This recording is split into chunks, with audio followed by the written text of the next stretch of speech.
بسم اللہ الرحمن الرحیم۔ السلام علیکم پیارا اسلام کے دوستو، ہم امید کرتے ہیں کہ آپ خیریت سے ہوں گے۔ ہماری دعا ہے کہ اللہ پاک آپ کو خیر و عافیت سے رکھے، آمین۔ دوستو، سانپ اور مور کو جنت سے کیوں نکالا گیا، آج کی اس ویڈیو میں اس حوالے سے بات کریں گے۔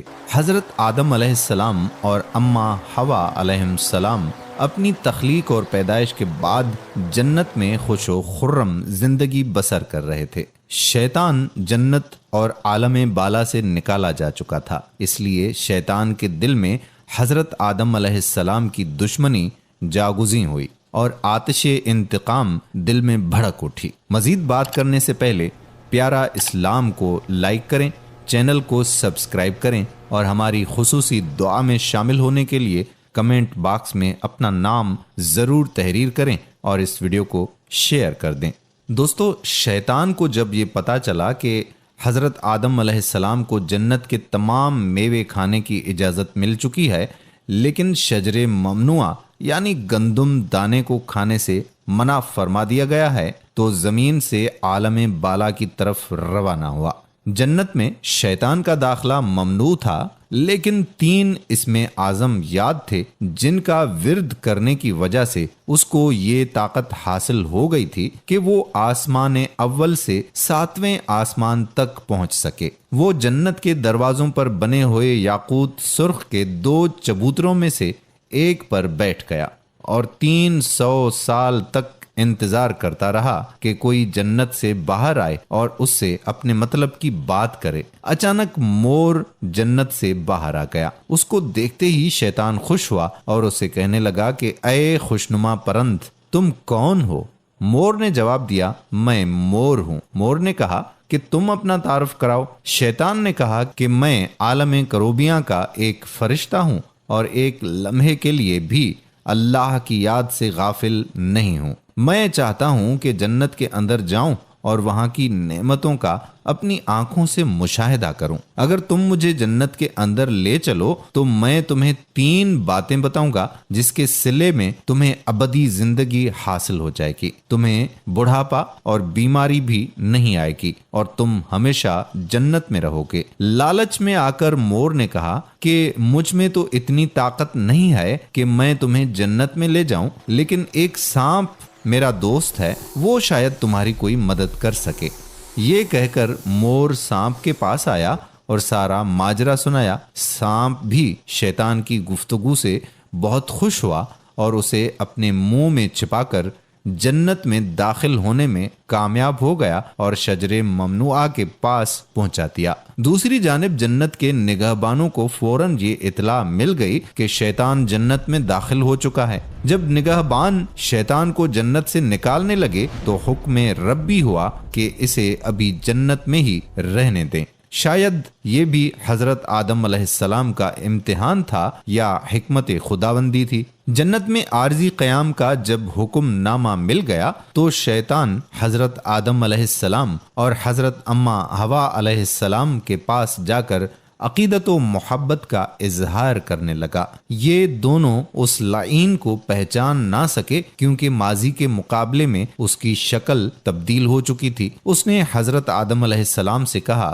کہ میں چاہتا ہوں کہ آپ ہمیشہ جنت میں اسی طرح خوش و خرم زندگی گزارتے رہیں۔ حضرت آدم علیہ السلام شیطان کی باتیں سن کر گہری سوچ میں ڈوب گئے۔ شیطان نے کہا کہ اگر آپ نے میری بات پر عمل کیا تو یقیناً آپ کو تا حیات جنت کی سہولتیں حاصل رہیں گی۔ یہ سن کر وہ حکم ربی سے شیطان کے بہکاوے میں آ گئے اور پوچھا کہ یہ کس طرح ممکن ہے۔ شیطان نے کہا کہ وہ گندم کا دانہ اگر آپ دونوں چکھ لیں تو آپ کو ابدی حیات حاصل ہو جائے گی اور آپ جنت میں ہی رہیں گے۔ یہ بات سن کر حضرت آدم علیہ السلام کے دل میں رجحان پیدا ہوا، لیکن ان کے دل میں اللہ کی نافرمانی کا خوف غالب آ گیا۔ جبکہ حضرت اماں حوا شیطان کی باتوں میں آ گئیں اور ان کے کہنے پر دونوں نے اس شجر ممنوعہ کو چکھ لیا، جس سے دونوں بے لباس ہو گئے۔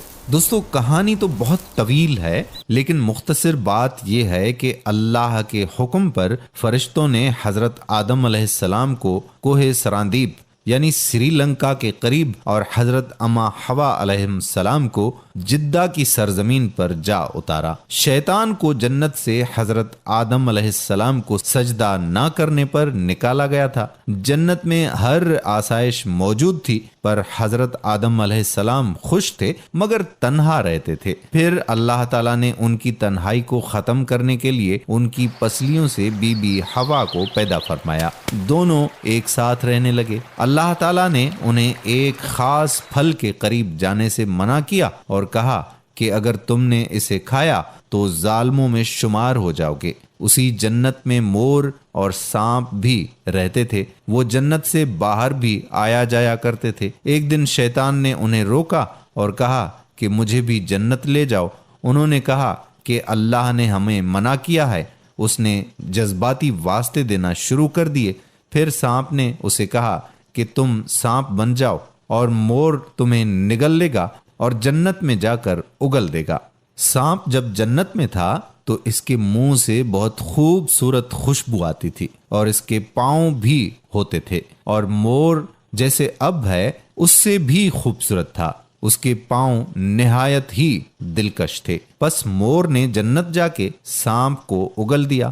شیطان جنت میں حضرت آدم اور حضرت حوا سے ملا، انہیں اس پھل کے بارے میں بہکانے لگا۔ حضرت آدم نے انہیں کہا کہ ہمیں اللہ نے منع فرمایا ہے۔ ایک دن حضرت آدم علیہ السلام سو رہے تھے، شیطان حضرت حوا کے پاس گیا اور انہیں پھر سے اس پھل کے بارے میں بہکانے لگا۔ حضرت حوا بالآخر اس درخت کی طرف چلی گئی اور وہ پھل کھا لیا۔ جب حضرت آدم علیہ السلام اٹھے تو اصرار کر کے انہیں بھی کھلایا۔ ان کے جسم سے جنت کا لباس غائب ہو گیا۔ تب انہیں بہت شرمندگی ہوئی اور اللہ سے رو رو کر معافی طلب کی۔ اللہ نے انہیں جنت سے نکال دیا اور ایک مخصوص وقت تک زمین پر رکھا۔ تبھی سے جن پاؤں سے مور شیطان کو لے کر جنت آیا تھا، اس سے وہ خوبصورت پاؤں واپس لے لیے اور بدصورت پاؤں بنا دیے، اور جس منہ سے یہ مشورہ دیا تھا سانپ نے، اس سے اس کے منہ کی خوشبو چھین لی اور پاؤں بھی اور جنت سے نکال دیے گئے۔ تو دوستو، یہ کہانی تھی۔ اس ویڈیو کو دوسرے بھائیوں اور بہنوں تک صدقہ جاریہ کی نیت سے ضرور شیئر کریں، اور ایسی ہی اچھی اچھی ویڈیوز کے لیے آپ سے یہ بھی گزارش کرتے ہیں کہ آپ ہمارا چینل پیارا اسلام ضرور سبسکرائب کر لیں اور ساتھ ہی لگے بیل کے بٹن کو بھی ضرور پریس کریں تاکہ فیوچر میں اپلوڈ ہونے والی ویڈیوز کا نوٹیفیکیشن آپ دوستوں تک بر وقت ملتا رہے۔ آپ سے اجازت چاہتے ہیں، انشاءاللہ تعالی پھر کسی اور موقع پر ایسی اسلامی معلوماتی ویڈیوز کے ساتھ آپ سے دوبارہ ملاقات ہوگی۔ تب تک کے لیے اللہ حافظ۔